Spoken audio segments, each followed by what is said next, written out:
দর্শক, আপনারা দেখতে পাচ্ছেন কমলাপুর মুগদা বীরশ্রেষ্ঠ নূর মোহাম্মদ স্টেডিয়াম। এই স্টেডিয়ামটি দীর্ঘদিন সংস্কারের জন্য বন্ধ ছিল। এখন গতকাল থেকে সংস্কার শেষে স্টেডিয়ামটি খেলাধুলার জন্য খুলে দেওয়া হয়েছে এবং এইখানে এই পুরো মাঠ জুড়ে কৃত্রিম গাছ লাগানো হয়েছে। আপনারা দেখতে পাচ্ছেন যে ইতিমধ্যে আজ থেকে খেলোয়াড়রা তাদের অনুশীলন শুরু করেছে।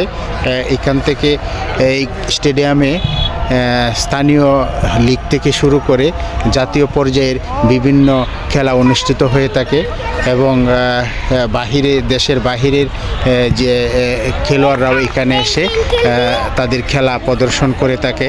এখানে দেখা যাচ্ছে যে স্টেডিয়ামটি নতুন রূপে সজ্জিত করা হয়েছে এবং নতুন যে ডিসপ্লে বোর্ড ছিল ওগুলো নতুন করে স্থাপন করা হয়েছে। অত্র এলাকার যে ছেলেমেয়েরা বিকালে এই স্টেডিয়ামে এসে খেলাধুলা করতে পারতো, এখন থেকে তারাও এই স্টেডিয়ামে এসে খেলাধুলা করতে পারবে। ধন্যবাদ।